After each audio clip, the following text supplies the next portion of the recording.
Hi there, welcome to the Cult of Cinema, and today we're doing a Criterion edition of 3 for 3. And if you don't know what 3 for 3 is, it's when I take three subjects, select three films for each, and today it's Criterion, so we're looking at three Criterion's movies that I discovered through blind buys from Criterion, three movies that surprised me, came out on Criterion, and three movies I wish would come out on Criterion. With that being said, let's hit the intro, and I'll see you in there.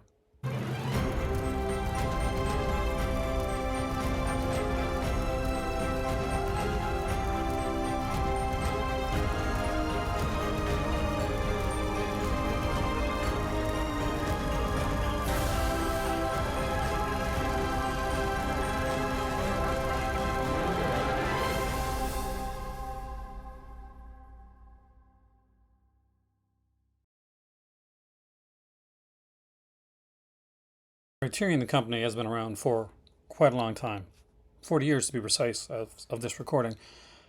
Criterion got to start doing Laserdiscs in 1984.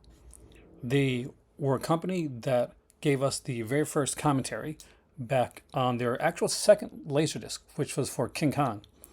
And it had Ronald Haver. They would follow it up with a bunch of other commentaries on titles like Singing in the Rain, Wizard of Oz, Casablanca. They would bring letterbox format to physical media as well, and they were really big on doing really good restorations in there for the company. So they looked at things from a more academic point of view, but they still early on had a lot of fun titles that you wouldn't expect now from Criterion, stuff like RoboCop and King Kong. But when Criterion went into the DVD, it became a bit different. They started to do a lot of what would be considered at the time, the important titles. So there would be a ton of titles that they would put out, and later on, they would also do their own streaming service, which is on the go as of right now.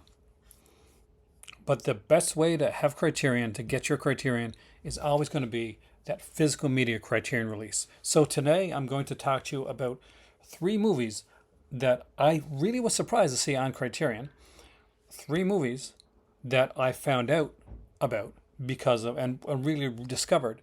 One that I actually kind of rediscovered because of Criterion.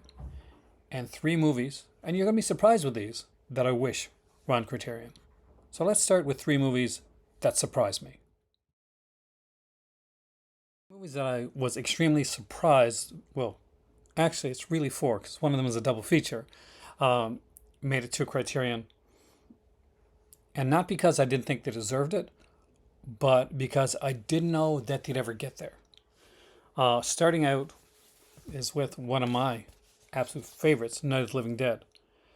A film that does deserve to be in the Criterion Collection. It really, really does. And this is the best it is ever going to look. Criterion put out the definitive edition of Night of the Living Dead. I've loved this movie since I was young, but I never ever expected this to be in the Criterion Collection. I honestly expected, if Criterion did one of them, that maybe Dawn of the Dead, with its kind of like social commentary, would make it into the Criterion Collection. But the incredible, and extremely hard-hitting Night of the Living Dead that definitely changed the game when it came to the zombie genre made it in there, and I was extremely glad that it did. Along the same lines, although I knew they had a good relationship, I didn't really think that Scanners would be a Cronenberg title that would make it in there. I'll be honest with you, I don't quite own the Brood yet, which I need to pick up. That's another title that I just seemed like surprised that it made it into Criterion. Now that being said, I'm absolutely adore these. I might like Scanner's Cop a bit more, but I do like this film. It's a really good film. Michael Ironside is great in this movie, and he truly is a standout performance here. This is a really fantastic release, and to see an excerpt from like the Bob McLean show, which was a CBC show, was, because I'm Canadian, was a real plus for me, and absolutely adore this release from Criterion. And the third one, and kind of the real surprise for me, was this right here. Jackie Chan's Police Story. Again, another other films that I think really do deserve to be in Criterion Collection. I do like the fact that they followed this up with another Jackie Chan set. And definitely a different Jackie Chan set as well, which we'll talk about sometime in the future when I actually get the chance to pick it up. But I love me some Jackie Chan, and I love the Police Story ones. Police Story 1 and 2 are on here. I was kind of surprised they didn't put Police Story 3, but I actually got an 80 films edition of that one, so that's okay. But Super Cop, right? But Police Story 1 and 2 are excellent, excellent films, and they really show just how good he was just so early on. I love these films, and they put out, for me, the definitive edition of this. I know that there was maybe Rika or someone put out a trilogy of the Jackie Chan, like Police Story, but, and I could have picked that up, but no, I love this, like, broken glass cover. I love the way this is done. This is my preferred way to watch Police Story. So those are three titles that I were surprised made it into the Criterion Collection, but I'm super glad that they did. Now let's talk about three that I discovered through Criterion, because it's one company that I feel safe and blind buying from.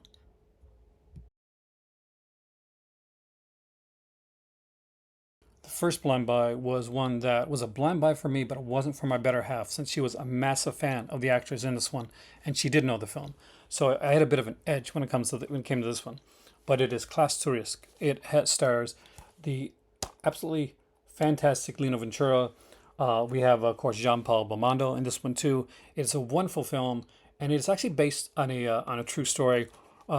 So Lino Ventura is a guy that's trying to get out of the organized crime business. His wife and his kids are planning to escape when there's something tragic happens, and he has to really want to run and hide out. Extremely, extremely good film. And if you have not seen this one, I definitely recommend that you check it out. I think this was done pretty shortly after Breathless came out. So Belmondo was coming right off of Breathless. So he had that kind of, and he's really good in this. He's one of these guys that he's just so enigmatic and it's just such a charismatic character. Lino Ventura is one of these actors that he was born to play this type of role, and he does such a good job in it. If you haven't seen this, I really, really recommend that you check it out, because you got this guy, Lino Ventura. He's a gangster. He has to kind of hide. He has to kind of sneak back, like from Milan. He has to go to sneak back into Paris with his kids and try to give them a new life, no matter what it takes. Great film. Next up is one that I kind of bypassed on, but I watched the Criterion trailer for it, and it really intrigued me, so I definitely had to pick it up. And it was Valerie and Her Week of Wonders. I was really surprised that I hadn't seen this before. This is a Czechoslovakian film, and it is really good. It's only 77 minutes long, so it's a film that never outstays its welcome. It is a wonderfully beautiful film. It has a fantastic score, and it has some wonderful features on here as well, including some early shorts by the director. If you've never seen this, I really recommend that you check it out. If you like kind of the folklore style stories, with real visual style to them, definitely get this one. The third one is one that I'd seen a part of on TV, but I'd never bothered to finish watching it. And part of the reason was because I thought, okay, Jack Benny is great for radio. Do I want to see a leading Jack Benny role? I do, and To Be or Not to Be was the film. I remember watching this one once on CBC, and kind of just watching the first couple minutes, and I'm like, I'm not quite sure. So I was young, turned it off, and never watched it again. We were going through, and I read the description of this one. This was Carole Lombard's last film, and I wanted to see it just for that. But the premise really, really intrigued me. So it's an Ernst Lubitsch film, and I love Ernst Lubitsch. This is a kind of a dramedy, I guess we'll call it. So Jack Benny is in this. It's a very dark humor film. He's a part of an acting troupe with his wife Carole Lombard, and they are in Nazi Germany. It is an incredible film, and I don't really want to say too much more than that, but yeah, they get cut up in this you get caught up in this plot, and this like kind of spy. And it's really, really good. We've watched this around 4 times now, and I was so excited to get this released. This one here had 2 episodes of a radio show that Benny did, just to show, and it showed really how good Benny is. One of those was radio adaptation of To Be or Not to Be, which was really interesting to see with William Powell. But we got like Jack Benny one here from called Variety, and with Claudette Colbert as well. So great stuff. Those were 3 that I didn't expect, that I didn't know about really until I Criterion. So this is why I say you can always like go in and safely blind buy Criterion, and most of the time really, really come out feeling really satisfied. I've never blind bought a Criterion that I didn't fall in love with. Now for 3 titles that I really think deserve a Criterion release: Annabella Sciorri, Gary Oldman, Lena Olin, Roy Schreider in the neo-noir Romeo's Bleeding. It's an incredible film. I think this even got like a play on the Criterion channel, the streaming channel, but it's never gotten a Criterion release. This is the Twilight Time release from the original Twilight Time. All we got on this one here is an isolated soundtrack score and the original theatrical trailer. This is begging for a Criterion release. The one really cool thing it has here is the original like booklet that they did. It's actually a really good write-up as well. So hopefully if they do manage to get a release of this, they're able to get the write-ups in the booklet into the Criterion edition as well. Really does deserve a great release. If you've never seen this one, Oldman is amazing in this. The entire cast is incredible. I love neo-noir, and I really think this belongs in the Criterion collection. Next one might surprise you, but not as much as the third one though. But I chose a film by Randall Kleiser, and he had given us Grease. But this one here, it's a gorgeous film. It's one that I watched so often, and it is Peter Gallagher and Daryl Hannah in Summer Lovers, alongside great. Now I'm going to mess up his name, Valerie Quinison. Hopefully I got that right. But it is set in Greece, and it has this this couple that meet this French archaeologist, and they pick her up, and they become sort of a throuple. Really enjoy this one. It is a wonderful, wonderful film with a fantastic score. And if you've not seen it, it is a gorgeous treat for your eyes. This is, again, another Twilight Time release. And it's one that I think just deserves to be seen by more people than it has been.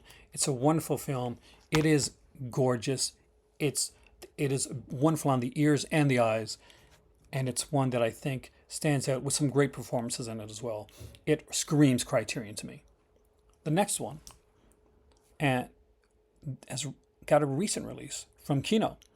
So I doubt there's going to be a Criterion anytime soon.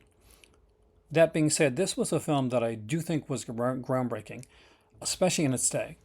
And I think would definitely benefit, although the Kino release is absolutely fantastic, and I'm so glad I got this. I'd love to see maybe a 4K release come out from Criterion eventually, and that is for the wonderful Just Jackin film, Emmanuel.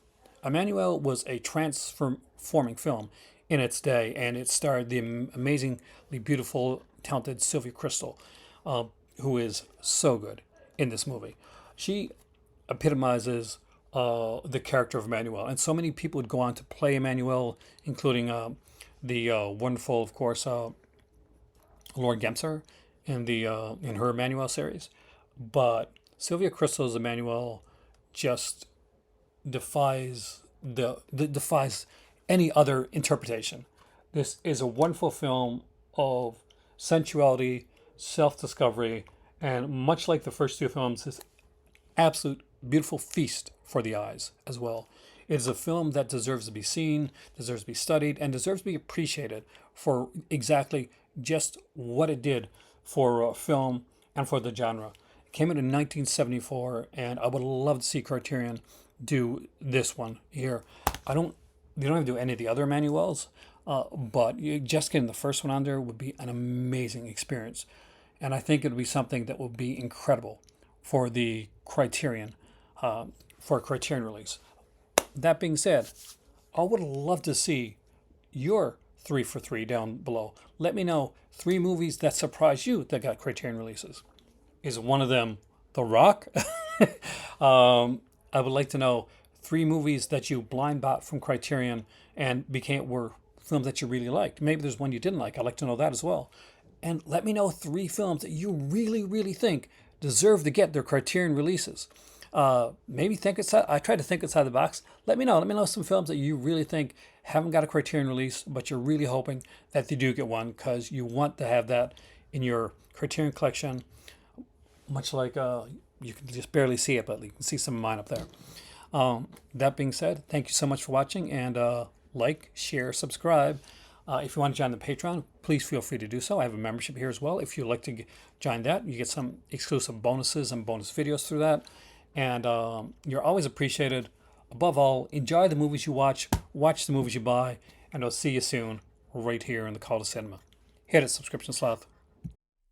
Oh God. Subscription sloth here. Just want to remind you that I know in the summertime especially it can be super warm and lazy. But if you're liking this video, make sure to like, share, and subscribe. And if you want to go that step further and join the Patreon, there's a link for that down below. You can super sticker, super chat, or donate. But above all, just lie back and enjoy the video, because that's what I'm going to do.